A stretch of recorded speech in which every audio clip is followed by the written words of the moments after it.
드디어 이제 2편 행정정의법으로 진입을 했죠.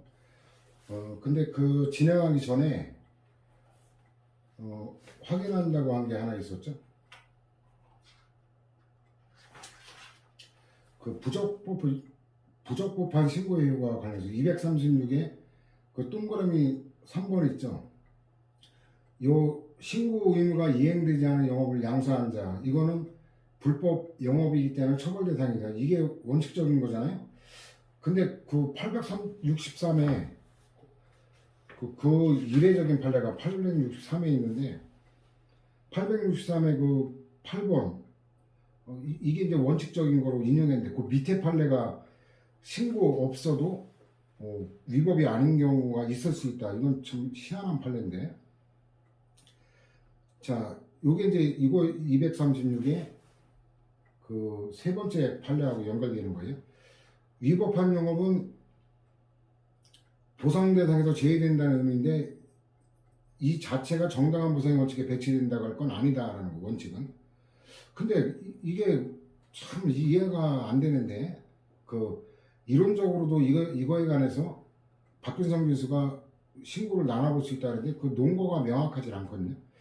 다만 영업의 종류에 따라서는 관련 행정법규에서 일정한 사항을 신고하도록 규정하고는 있지만 그러한 신고를 하도록 한 목적이나 관련 규정의 최대의 내용 등에 비춰볼 때 신고를 하지 않았다고 해서 영업 자체가 위법성을 가진다고 평가할 것은 아닌 경우도 적지 않고, 이건 나중에 한번 보충 자료로 사실관계를 한번 정리해야 되겠네.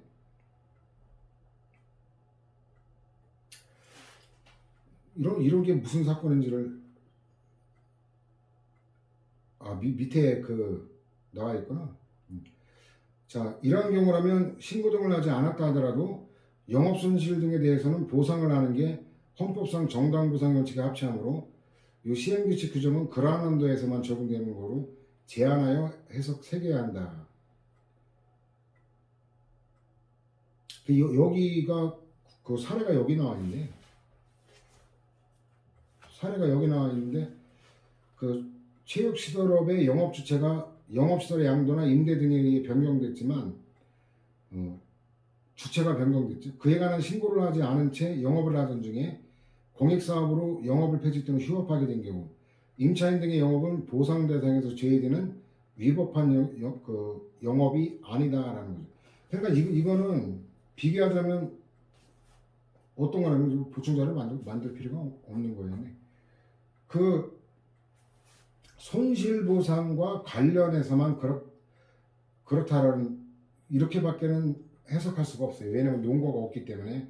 근데 이거는 애울 수밖에 없어요. 이 사실관계하고 연결해서 9번하고 10번 연결해서. 왜냐하면 그 신고 없거나 허가를 안 받은 거는 보상 대상이 안 되는 게 원칙이에요. 그러니까 이런 예외 판례이기 때문에 이거는 애우지 않으면 안 된다라는 거예요. 자, 그 정도로 이제 확인했다고 한 거 확인했고.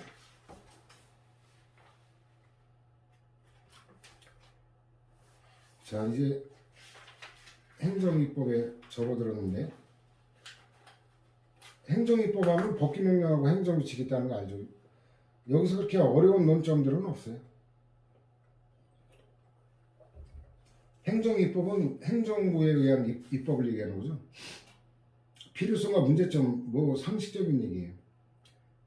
다른 법률에 비해 고도로 전문적이고 기술적일 뿐만 아니라, 그러니까 국회의원이 이 전문적 기술적인 걸 지식이 있기가 어렵잖아요. 현실의 변화에 따른 신속한 입법적 대응이 필요한 분야의 법률 개정은 여야 합의를 거치는데 굉장히 또 국회 입법 절차가 복잡하고 시간이 오래 걸리잖아요. 근데 대통령령 같은 거는 대통령 지시 한마디면 그냥 한 달 내에 뚝딱거리고 만들어내죠. 어떤 걸 한 달도 안 걸리고. 그래가지고 이런 경우는 국회에 맡기기보다는 행정입법에 의하도록 하는 편이 보다 적절하다. 상적인 얘기예요. 그 다음에 저 판례는 애울 거 없어요. 저거 출제된 거는 정신 나간 놈이 출제한 거예요. 아니 어떤 법률의 내용을 생으로 저렇게 출제하면 골 때리는 거죠. 저게 법규명령에 관한 위법이라고 하는 게 수백 개가 넘는데 그걸 다 외워야 되냐? 그 투자 가치가 없어요. 다만 여기 취지가 나오죠. 기술적 전문적 능력, 시간적 적응력 뭐 똑같은 그런 거 정도로 넘어가고 다시 안 봐도 될 내용들이에요. 그 다음에 법규명령인데 공무원 임명령 나오면 경찰이든 뭐든 다 대통령령이에요.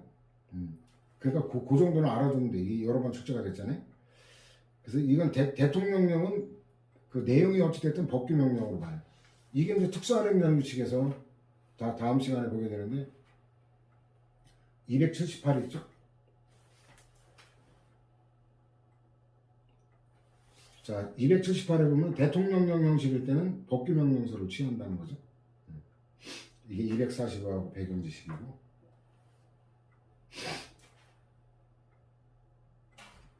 그 다음에 자, 법률의 위임에 따라 위임이 있는 거예요. 자, 위임에 따라 협의취득의 보상액 산정에 관한 구체적 기준을 정하고 있다. 이건 뭐냐? 이거는 법령 보충 규칙이에요. 법령 보충 규칙. 법령 보충 규칙은 그 280에 있어요. 그 대법원 판례 법규성 인정이죠. 245하고 이건 또 265하고 또 관련되는 거예요. 일단 그 정도만 인용하고 넘어갑니다. 280 내용은 뒤에서 볼 거기 때문에. 그 다음에 법적 근거인데 의료법에 위임이 없거나 위임이 있더라도 위임 범위를 벗어나면 이건 무효거든요. 무효밖에 없다 그랬죠, 원칙적으로. 그래서 두 번째 쪽 보면 이거는 외울 거 없어요. 의료법 내용을 외울 게 아니라 제목에 위임 없이 이러면 무효다라는 거 너무 간단한 거예요. 이 법률에 뭐라고 되어 있냐? 각종 병원의 응급 환자와 입원 환자의 진료 등에 필요한 당직 의료인을 두어야 한다고만 규정하고 있을 뿐이지 각종 병원에 두어야 하는 당직 의료인의 수와 자격에 아무런 제한을 두고 있지 않고 이를 하위 법령에 위임하고 있지도 않다. 그러니까 위임이 없다는 거 그것만 나오면 뭐 외우지 않아도 해석이 가능하죠.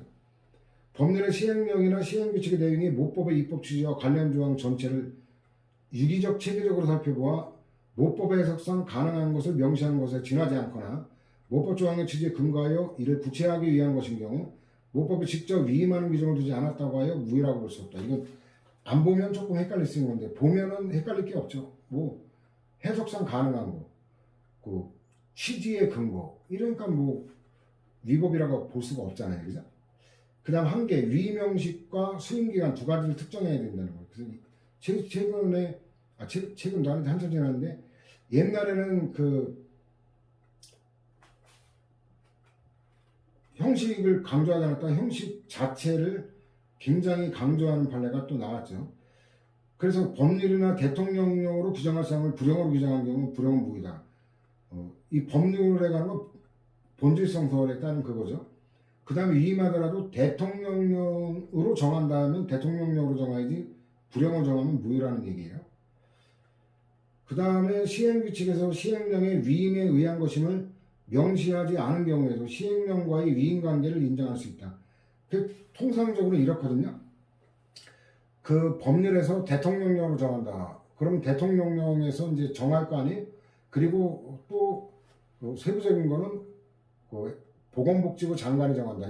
이렇게 했다. 그러면 거기서는 다시 법률 제 몇 호, 시행령 제 몇 호 이거를 인용하는 게 입법 관행이거든요. 근데 그 깜빡 잊고 그 시행령 조항을 언급하지 않아도 그게 시행령의 위임에 따른 내용이라는 걸 실제로 확인할 수 있으면 효력을 부인할 수 없다는 거고 입법사항을 대통령령이 아닌 총리령이나 부령에 위임할 수 있다. 대통령령을 거쳐서만 총리령 부령에 재위임하는 거 이것만 가능한 게 아니라 대통령령이 아니라 아예 처음부터 총리령이나 부령에 위임할 수도 있다는 얘기예요. 다 제목 갖고 되는 것들이죠. 그 다음에 상위법령에서 세부사항 등을 시행규칙으로 정하도록 위임했음에도 요게 제가 아까 말했던 거예요. 콕 집어가지고 시행규칙으로 정하도록 위임했음에도 이걸 갖다가 고시된 행정규칙으로 정한 경우 이거는 법규명령 효력이 없다. 무효라는 얘기죠. 그래서 두 번째가 이제 이걸 명시적으로 판자. 아까도 대통령령으로 규정할 거 불용으로 정하고 결론은 나와 있지만 여기 내용이 아주 잘 나와 있어요. 내용이 위임 범위, 내용에 관한 것뿐만 아니라 상위법령의 위임 규정에서 특정하여 정한 자, 이거 음미해야 돼. 권한 행사의 절차나 방식에 위배되는 경우도 마찬가지다. 근데 절차나 방식인데 방식은 엄밀하게 말하면 이건 형식이에요. 형식. 그 다음에 그 위임에 의해 고시 형식. 이게 법령 보충 규칙이라고 그랬죠. 단순한 행정 규칙이 아니고 법률에 위임이 있기 때문에 이 기준은 건설교통부령으로 정하도록 한 구주택법이 시행된 이후에 이때는 무효죠. 그 전에는 유효겠지만 그다음 위임의 범위인데 헌법 75조는 위임입법의 근거죠. 대통령령을 발할 수 있다는 근거인과 동시에 어때요? 구체적으로 범위를 정하여 하도록 함으로써 한계, 근거와 한계 제목 옆에 써놓으면 되겠네. 근거와 한계. 그 다음에 특정 사항과 관련하여 법률에서 하위법령에 위임을 한 경우 모법의 위임 범위를 확정하거나 하위법령이 위임의 한계를 중사하고 있는지 판단하는 방법인데 자, 두 번째 줄 핵심이 나오죠. 하위법령이 규정한 내용이 입법자가 형식적 법률을 스스로 규율해야 되는 본질적 사항으로서 의회 유보 원칙이 지켜질 영역인지 이러면 위임이 안 되죠. 법률을 정해야 되는 거고 당의 법률 규정의 입법 목적과 규정 내용, 규정의 체계 다른 규정과의 관계점을 종합적으로 고려해야 된다. 뭐 뒤틀어낼 건 없고. 보충 자료에 보면은 행정장의 의의와 분류 필요성 3회 자료예요. 그 요건 여력의 차이는 가볍게 보면 되고 권리구조가 다르죠. 전통적인 행정입법은 일반적 추상적이라 구체적 규범 통제만 되지 추상적 규범 통제는 우리나라는 안 됩니다. 대법원이나 언제나.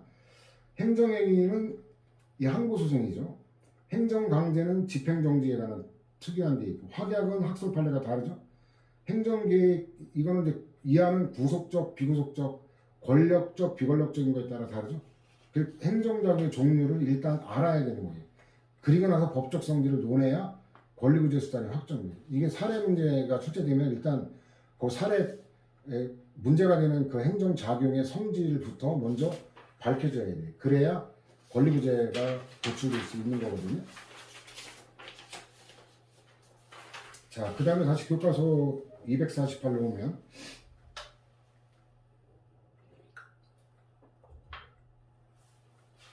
법규명령이 법률의 위임 범위를 벗어나는지 판단하려면 두 개를 다 따져봐야죠.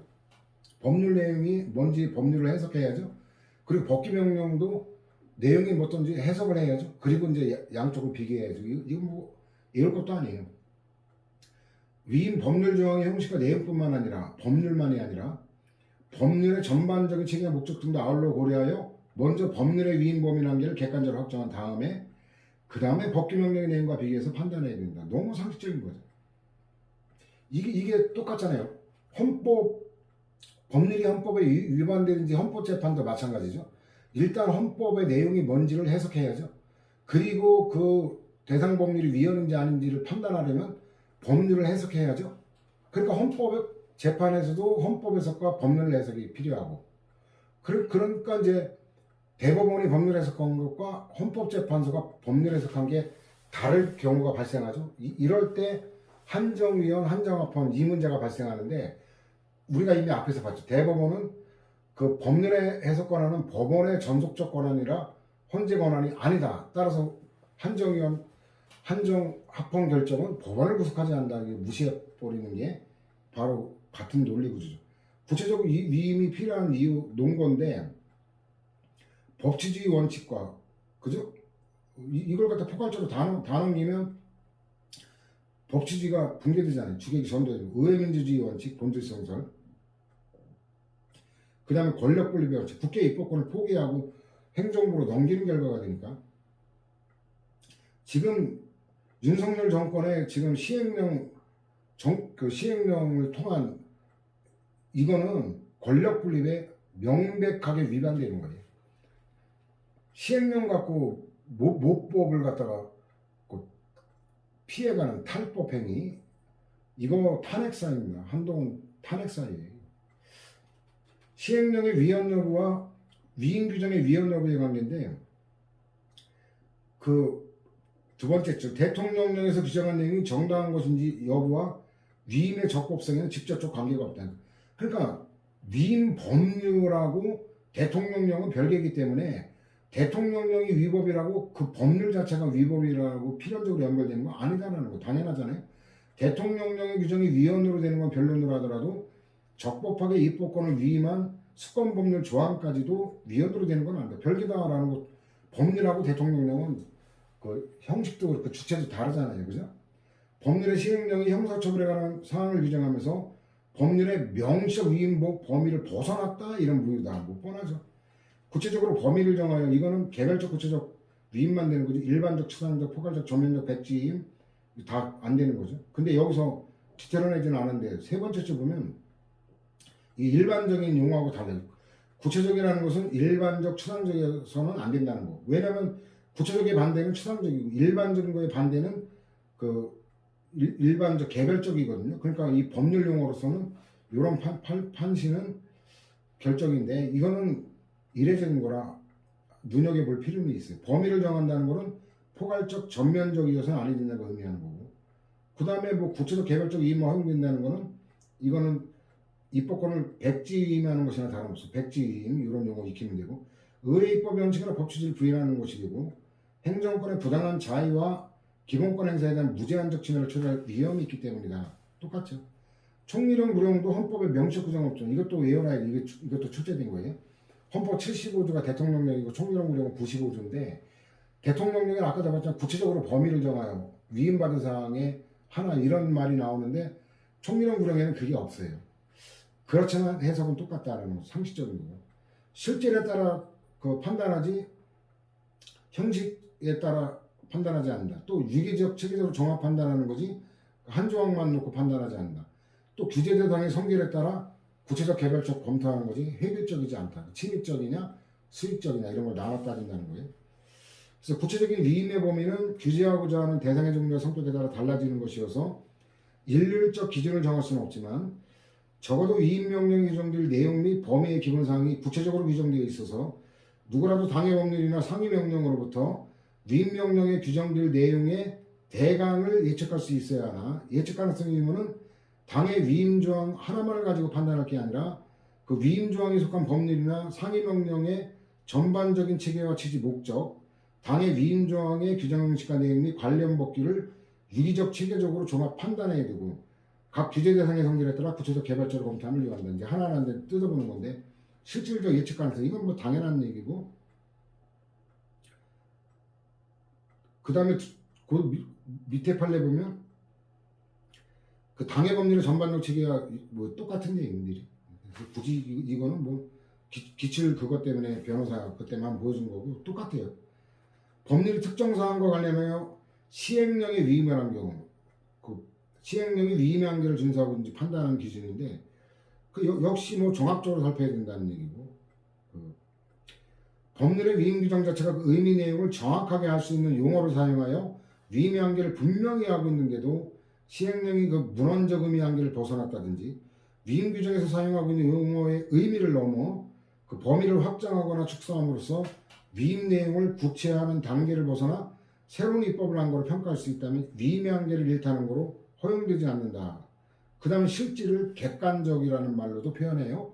그 표현만 익히면 되는 거고 그 다음 일반적, 추상적, 개괄적 규정이더라도 법관의 법 보충작용으로서 해석을 통해 구체화 명확해질 수 있다면 합헌이다. 이런 표현도 우리가 많이 봤죠. 법관의 법 보충작용으로서 해석. 그 다음에 예시적 위임도 가능할 수 있다는 거예요. 자, 세 번째, 위임한 항목들은 제한적, 한정적인 게 아니라 예시적인 것에 불과하기 때문에 거기 열거되지 않은 손실에 대하여도 보상의 산정 방법과 기준 등을 상위법규에 위반되지 아니한 이상 건설보령으로 정할 수 있다는 거고 그 다음에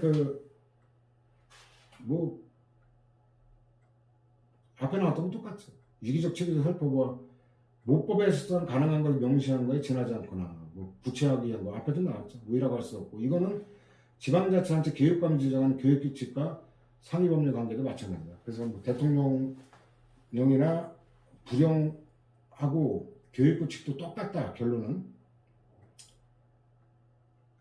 그 다음에 이제 위임의 구체성과 명확성의 정도인데 자 이게 처벌법규나 조세법규와 같이 국민의 기본권을 직접적으로 제한하거나 침해할 소지가 있는 법규에서는 구체성, 명확성의 요구가 강하게 있는 거고, 따라서 위임 요건과 범위가 일반적인 급배행정의 경우보다 더 엄격하게 제한적으로 규정되는데, 규율 대상이 지극히 다양하거나 수시로 변화하는 성질을 보일 때, 이때는 기술적으로 불가능하잖아요.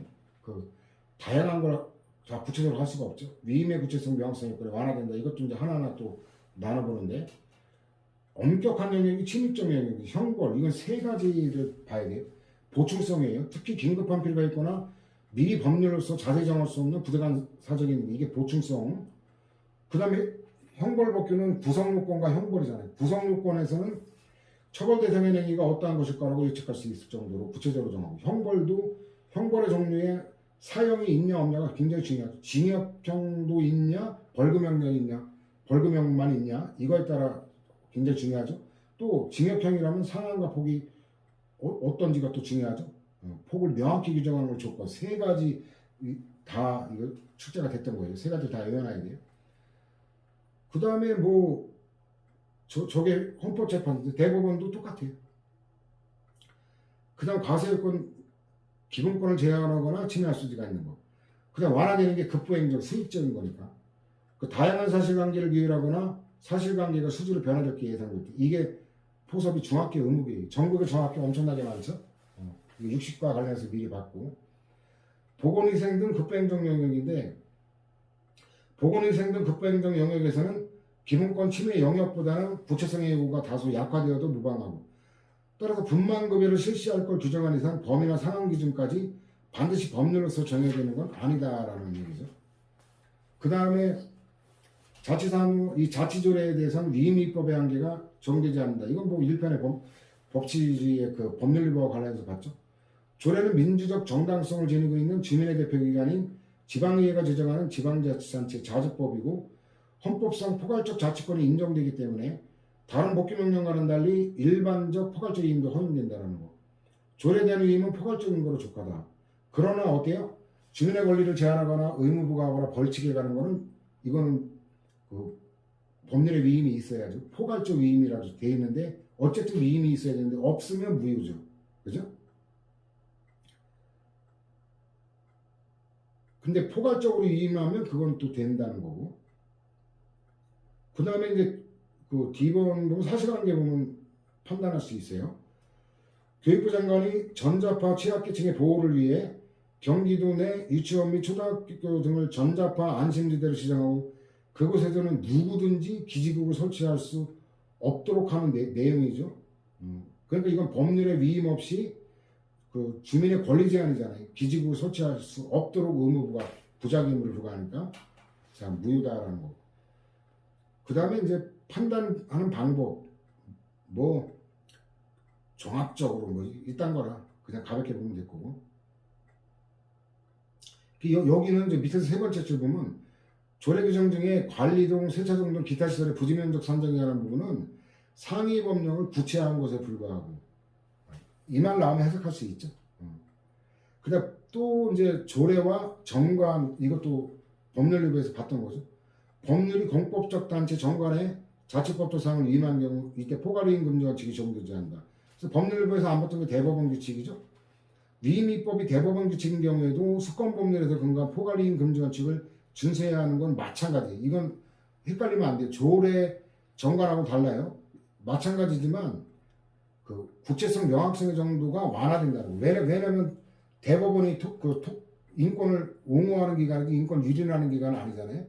아무래도 물론 가끔 독재정권 때 미친 판결이 나오긴 하지만 그래도 행정부가 독재화 가능성이 높은 게 행정부니까 좀 선칙으로 납득할 수 있을 거고.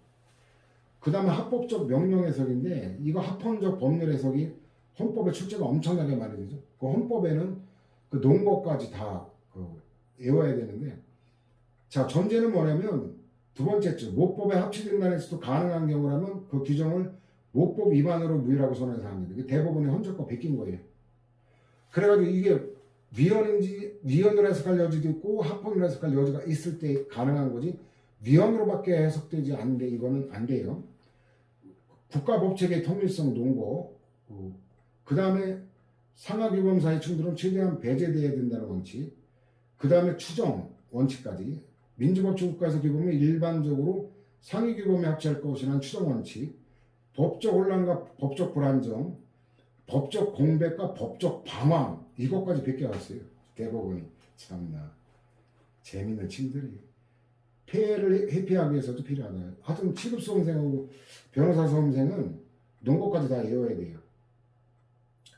그 다음에 이게 행정 판례 판례 평석에 행정 판례 연구의 책자에 실릴 정도로 굉장히 논란이 됐던 건데, 권력 분립상 이런 판결이 과연 가능하냐. 그래 어쨌든 이 장애 종류가 굉장히 많잖아요, 그죠? 그래서 둘, 넷, 다섯째 보면 입법기술상 모법이 정한 장애 종류 및 기준에 부합하는 모든 장애를 빠짐없이 시행령에 규정할 수는 없다. 그래서 밑에 보면 이 별표 1을 오로지 그 조항에 규정된 장애에 한하여 법적 보호를 부여하겠다는 취지로와 그 보호의 대상인 장애인을 한정적으로 열거한 거로 새길 수는 없다. 이게 포섭이 두 번째 거, 이게 틱 장애인데, 자, 어느 특정한 장애를 가진 사람이 법률상의 장애인에 해당함이 분명함에도 장애가 시행령에 규정되어 있지 않다는 이유만으로 장애인 등록 신청을 거부할 수 있냐? 없다라는 거고.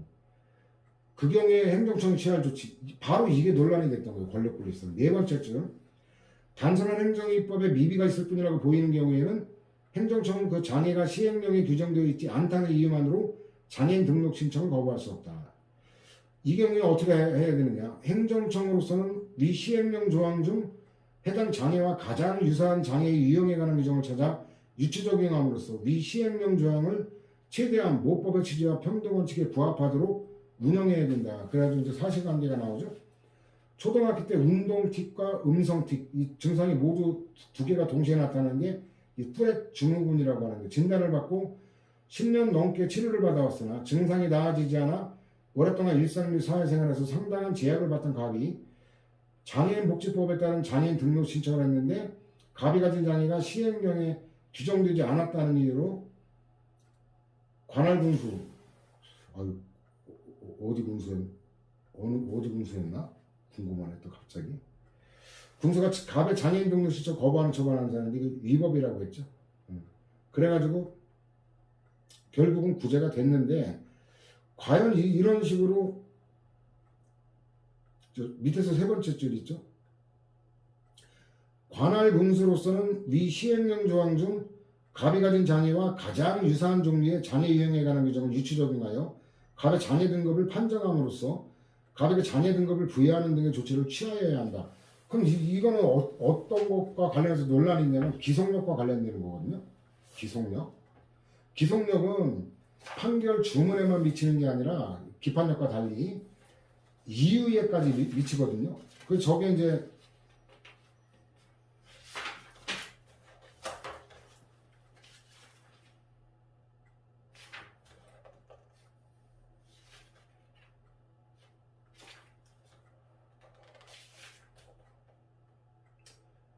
어, 1092에 있어요. 그게 1092. 자, 1092의 맨 밑에 기속력의 객관적 범위 있죠? 이게 254원 걸렸는데. 자, 두 번째 쪽 판결의 주문뿐만 아니라 전제가 되는 처분 내 구체적 위법사에 관한 이유 중에 판단에 대해서도 인정. 이유에도 미친다는 1092. 그러니까 이게 어떻게 되는 거예요? 요게 이유에서 설치한 거지만 기판력은 안 미쳐요. 근데 기속력이 미치기 때문에 군수가 이에 따라줄 의무가 있기 때문에 구제를 했고, 시행령도 나중에 결국은 개정을 했어요. 재임해한 게 이 헌법재판소도 똑같다. 대법원하고 똑같아요. 언제나.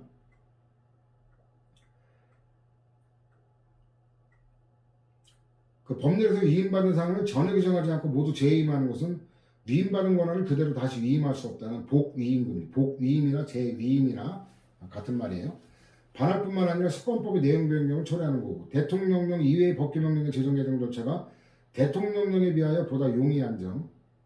이게 그 대통령령과 불용 형식의 법적 성질을 달리하는 그런 논거 중에 하나로 활용이 돼요. 재임의 경우에도 결국은 대통령령의 위임에 가하여지는 헌법상 제한이 마땅히 적용된다. 대법원도 마찬가지고. 그 다음에 이거는 조례가 규칙이나 고시에 재임할 때도 역시 마찬가지다. 뭐 다 똑같은 것들이. 그 다음 내용적 관계인데 이거는 골 때려요. 골 때리는 게 아니지. 이게 이제 집행명령이 뭔지를 알면 쉬운 건데, 자, 이 법 시행에 관해 필요한 사항은 시행에 필요한 게 바로 이게 집행명령, 대통령 정한다. 이건 법률의 시행에 필요한 집행명령을 발할 수 있으면 규정한 거지. 양도 차익과 같은 과세 요건에 관한 법규 제정까지도 포괄적으로 대통령령의 위임한 규정이라는 볼 수 있고, 위임명령과 집행명령이 다르다는 걸 모르는 사람 없죠. 간단한 거고. 집행명령의 사항 정한계인데 상위법령이 규정한 범위 내에서 현실적으로 집행하는 데 필요한 세부적인 사항만을 규정할 수 있을 뿐이지, 상위법령에 위임이 없는 한 상위법령이 규정한 개인의 권리에 관한 내용을 변경 보충하거나 상위법령에 규정되지 아니한 새로운 내용을 규정할 수는 없다. 이거 개념상 당연한 거예요. 그러니까 법규명령이 아주 무효밖에 없다 했죠. 30이라고 454 계속 있는. 근데 처분적 법규명령의 경우는 취소 사유도 가능하다. 이게 둔일분교 폐교조례 같은 경우가 처분적 법규명령인데, 법령의 효력을 가진 명령이라도 그 효력이 다른 행정행위를 기다릴 것 없이 직접적으로 또 현실이 그 자체로서 국민의 권리에서는 기타 이익침해 효과를 발생하는 성분, 이게 처분이라는 거예요. 그러니까 명령이라도 형식은 명령이지만 실질은 행정행위처럼 이러면 처분이다라는 거예요. 명령의 취소를 법원에 걸 수 있다라는 거고, 근데 여기는 대통령령이니까 이건 안 되는 거고. 그 다음에 위헌위법은 행정위법에 근거한 처분에 이르는 취소사유인데, 이거 전에는 위법 여부가 명백하지 않으니까 취소사유고, 후에는 무효사유다. 이거 454하고 연결이 되죠. 위헌법률에 근거한 처분하고 똑같아요. 454. 그래서 네 번째 줄 보면 개발부담금 부과처분 당시에는 아직 그 불법 시행령의 규정들이 위헌 무효라고 선언하는 대법원의 판결들이 선고되지 않았고, 국법 시행령의 규정들이 그 국법의 규정들에 위반되는 것인지 여부가 해석상 다툼의 여지가 없을 정도로 객관적으로 명백하였다고 보여지지는 않는다는 거죠. 454 하면 똑같은 겁니다. 454. 거기 위헌위법의 명령 조례 규칙은 무효사유, 이게 30이라고 256에 인용했는데, 그 밑에 괄호 1번 있죠? 위헌법률에 근거한 행정처분 전에는 명백하지 않으니까 취소사유다. 이것도 256하고 똑같아요. 그 다음에 부칙은 본칙의 부수적인 거잖아요. 그러니까 본칙 규정이 무효이면 이를 소급적으로하도록 한 부칙 규정 역시 무효다. 이거 유사한 거 그 시간적 효력에서 봤죠?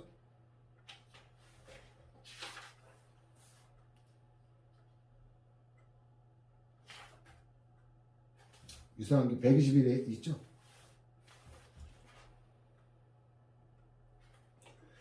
그 맨 위에 괄호 1, 법령이 전문 개정된 경우는 이게 실효되잖아요. 실효되면 부칙도 소멸된다. 256하고 똑같잖아요. 논리가 똑같죠. 121. 어려운 게 없죠. 법규명령이에요. 행정입법. 법규명령의 소멸. 이거는 근거법령의 소멸이 되는, 위임명령은 당연히 위임에 의한 거니까, 위임이 있다가 없어지면 그때부터 효력상실, 없다가 근거가 생기면 그때부터 유효. 그래서 그때부터지 장래유지 소급표가 아니라는 것만 주의하면 돼요. 국법에 위임의 근거가 없어 무효였더라도 사후에 법 개정으로 위임의 근거가 보여지면 처음부터 소급적으로 틀린 거고, 그때부터 유효. 국법에 의한 유효한 법규명령이 법 개정으로 위임의 근거가 없어지게 되면 그때부터 무효. 이것도 장례예요. 따라서 어떤 법령의 위임 근거 유무에 따른 유효 여부를 심사하려면 법 개정 전에 걸쳐 모두 심사해야만 그 법규명령의 시기에 따른 유효 여부를 판단할 수 있다. 언제까지가 무효였다가 언제부터 유효인지, 그 특정한 시기가 유효 무효인지 따지려면 다 봐야 된다. 당연한 얘기죠. 그 다음에 또 똑같아요. 기존 입장 제약인 집행명령인데, 이건 개념에서 나와요. 집행명령은 상위법령의 집행에 필요한 사항을 규정하니까, 상위법령이 폐지되면 존재할 이유가 없죠. 그 다음에 이제 상위법령의 집행과 무관한 거 유지시킬 필요가 없죠. 그 다음에 개정 시행 시행령이 효력 발생하면 더 이상 유지시킬 필요가 없죠. 자, 한번 확인해 볼까요? 집행명령은 근거법령이 상위법령이 표시되면 특별한 규정이 없는 이상 실효. 당연하잖아요. 상위법령이 개정됨에 그치는 경우에는 일단 그 법률 우위 원칙에 따라 개정법령과 성질상 모순 저촉되지 아니하고, 그죠?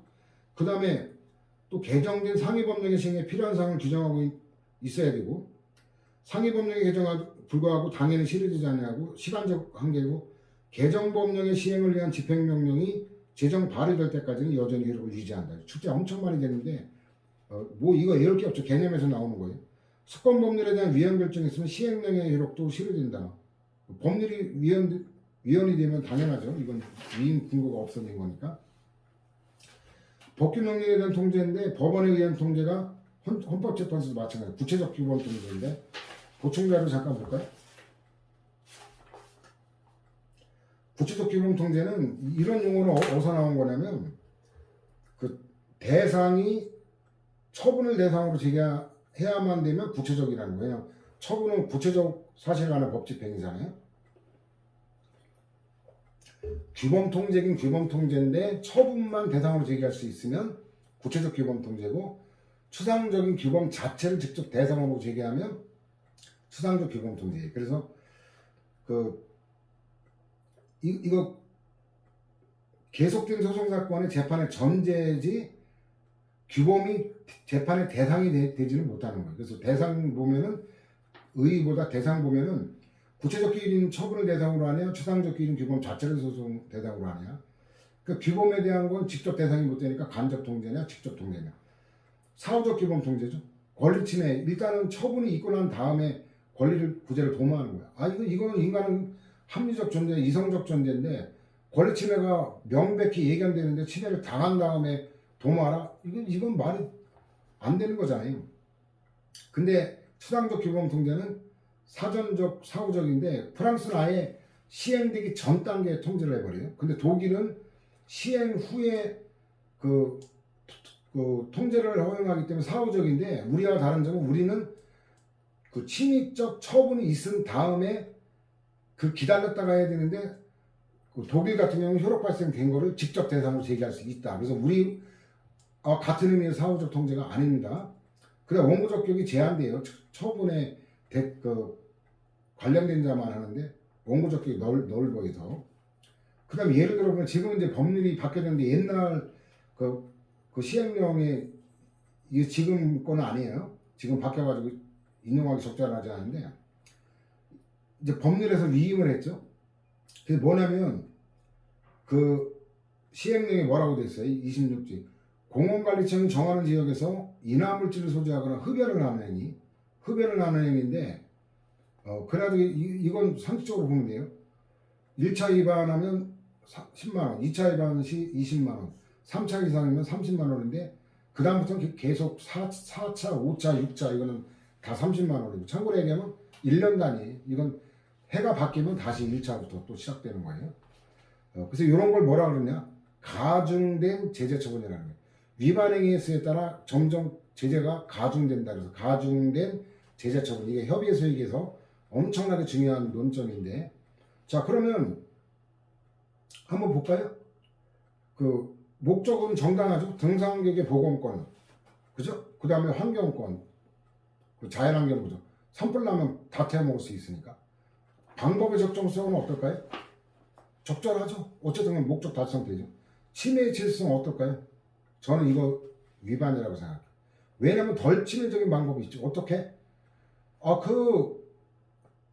간이 흡연실을 만들어주면 돼요. 거기다가 모래 이렇게 수북하게 써가지고 담배꽁초 딱 끌 수 있게.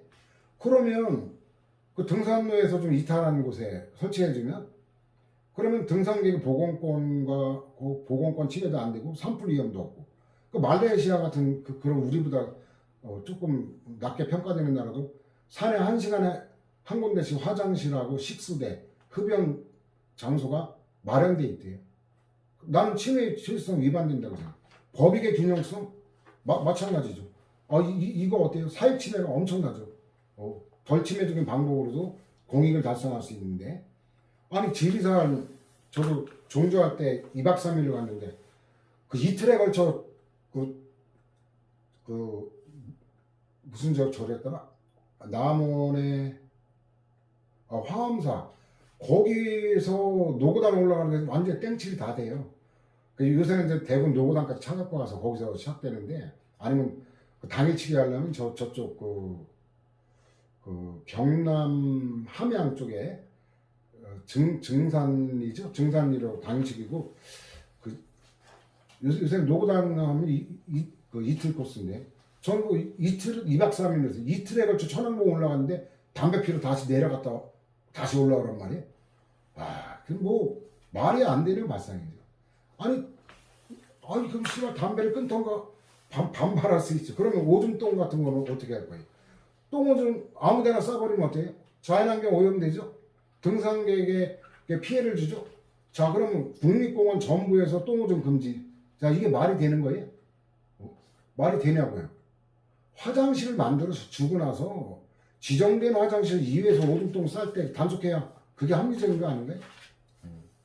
저도 한번 그 담배 피다 걸려가지고 10만 원 물었는데 재판은 안 했어요. 왜냐면 재판을 하려면 소송비용 시간 존나게 들어가죠.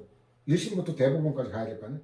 그리고 대법관들이 담배 피는 대법관이 얼마나 많은가를 또 조사를 해야 되죠. 그래야 승소 가능성을 예측할 수 있죠. 근데 대법관이 얼마나 교활한 놈들이, 지는 담배 피면서 어때요? 판결할 때는 또 학원에다 이질을 할지도 몰라요. 그래서 에이 더러워 그냥 10만 원 내고 말았는데, 자 볼까요? 행정위법 자체 합법성의 심사를 목적으로 하는 신청의 적부인데, 이거는 행정위법의 심사는 일반적인 재판 절차에 의해 구체적 규범 통제 방법에 의하도록 되어 있죠.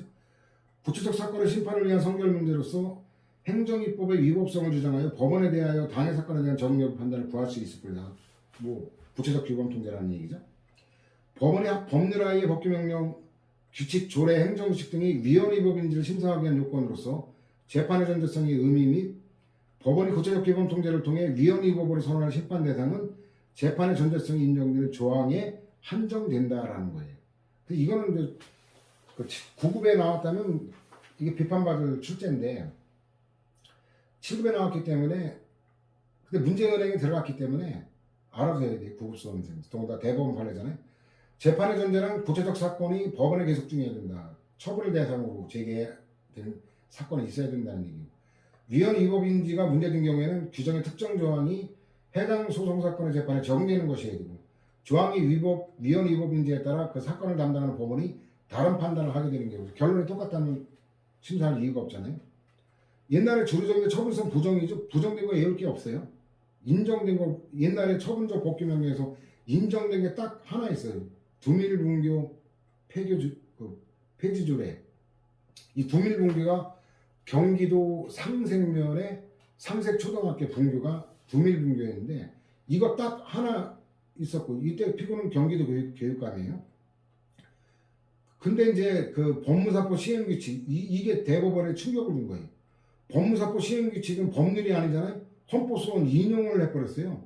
이래가지고 이때부터 대법원과 헌재가 돌아올 수 없는 다리를 건너버린 거예요. 이래가지고 대법원이 어때요? 헌재 논리를 무력화시키죠. 왜냐면 이 행정입법에 관해서는 대법원이 그 처분성을 인정한 게 거의 없기 때문에 이거는 권리구제가 다른 구제 수단에 없는 보충성 요건을 충족한다. 이래가지고 이걸 인용한 거거든요. 이 논거를 무력화시키기 위해서 그 다음에 봐요. 6, 7, 8, 9, 10. 자, 대법원이 어때요? 봐라. 보충성? 자, 이제 대법원에서 저렇게 구제가 되니까 이제 니네는 보충성 요건 충족이 안 되니까 헌재 손 떼라. 이걸 명분을 축적하려고 인정한 거지. 대법원이 아름다워서 이게 한 건 아니에요. 이게 그렇게 아름다운 정권이 아닌 때 봐요. 연도 봐요. 이명박 정권 때. 대법원에 교활한 놈들이에요. 그 다음에 이제 부천시 강남구 그 병합 사건인데, 담배 자동 판매 설치 금지 조례. 근데 이거는 포괄적 의미 있기 때문에 합헌에다 했던 거고.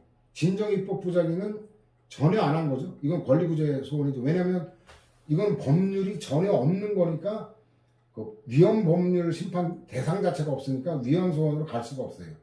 근데 부진정 입법 부작위는 이거는 법률이 있는 건데 일부를 누락시킨 거니까 법률이 있으니까 이건 위헌 소원이 가능하다는 거고.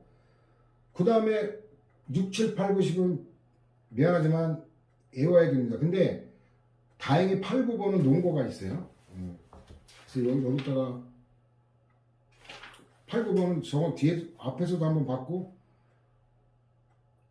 청소년 보호법 앞에서도 봤고 그 뒤에서 또 볼 거니까 보건복지부 고시 이게 뭐 논거랍시다.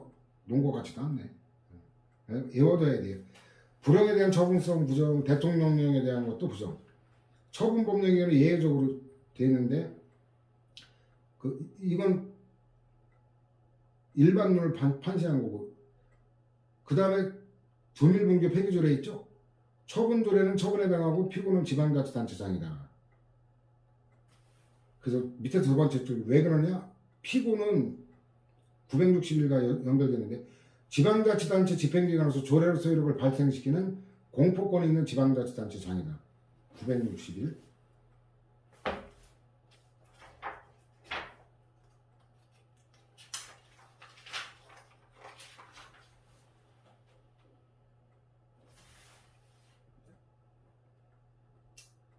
거기 도표로 종합 정리해놨죠? 259. 그 밑에도 똑같은 거 해놓은 거예요. 자, 그 다음 교육조례는 이 피고는 명의기관이거든요.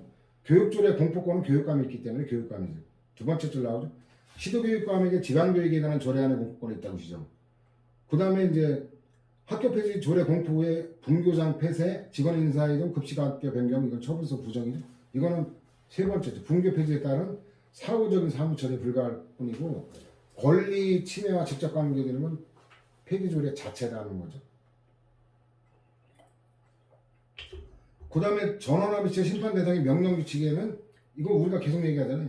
법규명령만 의미하는 거예요. 행정규칙은 법령하면 그 법규명령만 얘기해요. 행정규칙은 제외된다는 얘기고. 근데 그 지방자치단체 조례규칙 이거는 법규명령이라 그랬죠. 그 정도 분류를 모를 사람은 없죠. 행정입법 부작위에 관한 건데 안동댐 건설로 인한 주민들의 손실보상에 대한 행정입법 부작위 이거 부작위 완화소송 부정이죠. 각하. 그래서 강조 표시된 거 볼까요? 행정소송은 구체적 사건에 대한 법률상 분쟁을 법에 의해 해결함으로써 법적 안정을 기하자는 것이므로 부작위 확인 소송의 대상이 될 수 있는 것은 구체적 권리 의무에 관한 분쟁이어야 하고 추상적인 법령에 관해 재정의 여부 등은 그 자체로서 국민의 구체적인 권리 의무에 직접적 변동을 초래하는 게 처분인데 그게 아니다. 그래서 각하된 거고. 진정입법 부작위에 대한 권리구제형 헌법소원을 인정하죠. 상권분리 원칙 논거까지 출제됐어요. 법치행정의 원칙을 당연한 존재라고 하고 있는 우리 헌법화에서 행정권의 행정입법 등 법집행은 헌법적입니다. 왜냐하면 행정입법이나 처분의 개입 없이도 법률이 집행될 수 있거나 법률의 시행령이나 시행시기까지 행정권에 위임된 경우는 변론으로 하고 치과 전문의 제도의 실시를 법률 및 대통령령이 규정하고 있고 그 실시를 위해 시행규칙의 개정 등이 행해져야 함에도 불구하고 행정권이 법률의 시행에 필요한 행정입법을 하지 아니하는 경우에는 행정권에 의해 입법권이 침해되는 결과가 되기 때문이다. 아니 이걸 시행하라고 위임했더니 시행령을 개정 안 하면 어때요? 그럼 법률 집행을 안 하고 법률을 무시하는 결과가 되잖아요. 행정입법 자체의 정당화 사유인데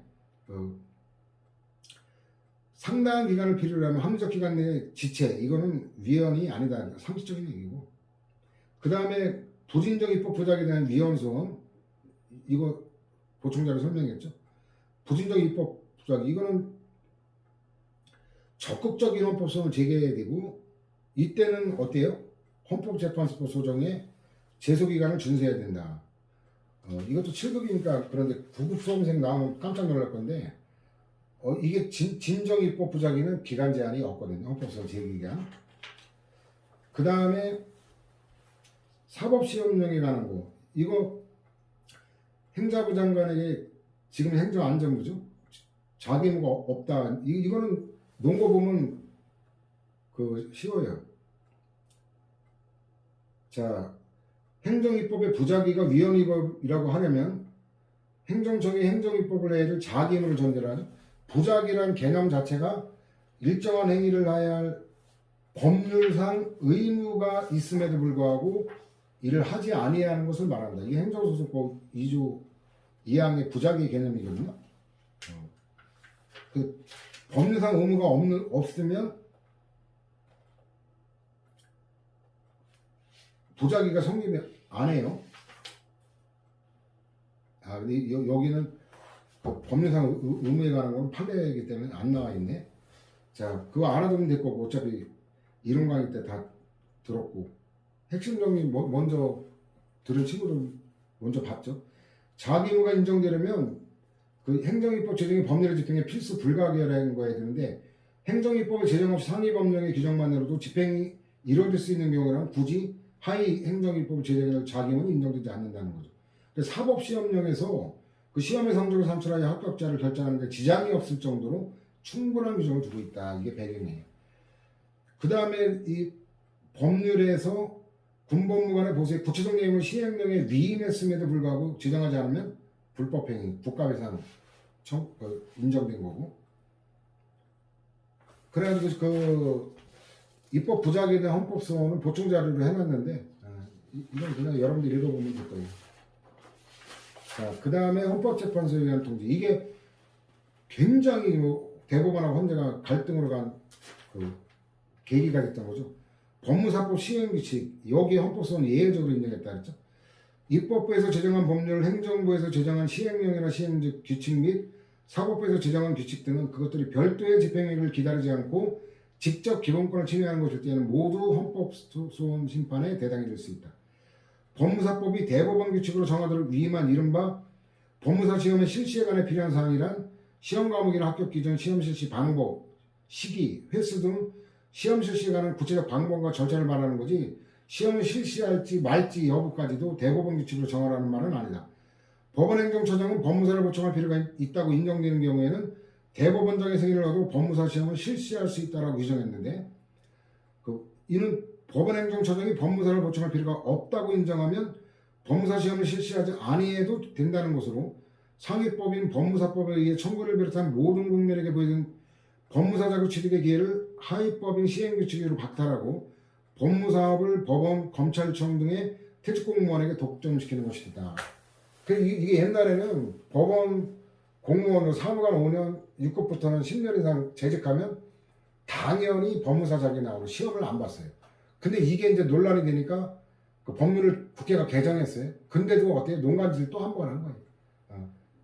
그래가지고 실시를 안 하다가 그 헌재 결정 이후에 이제 보는데, 자, 그래가지고 저 판결 이후에 아까 얘기했죠. 줄줄이 대법원에서 이제 보충성의 예외 이걸 인정하기 위해서 처분성 인정 막 이렇게 시작했다.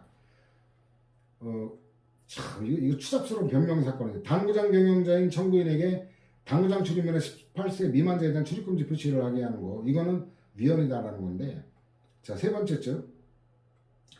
당구장 경영자인 청구인에게 당구장 출입문에 18세 미만자에 대한 출입금지 표시를 하게 하는 심판 대상 규정은 법령이 직접적으로 청구인에게 그러한 표시를 해야 될 법적 의무를 부과하는 사례에 해당하는 거고, 밑에 보면 게시무 규정만으로 그 당구장 이용 고객의 일정 범위를 당구장 영업 대상에 제외시킨 결과인데, 이거 뭐라고 그 항변했냐면, 누가 출입시키지 말라고 한 건 아니다. 그냥 붙여놓으라고 그랬던 거야. 참, 애들 장난도 아니고.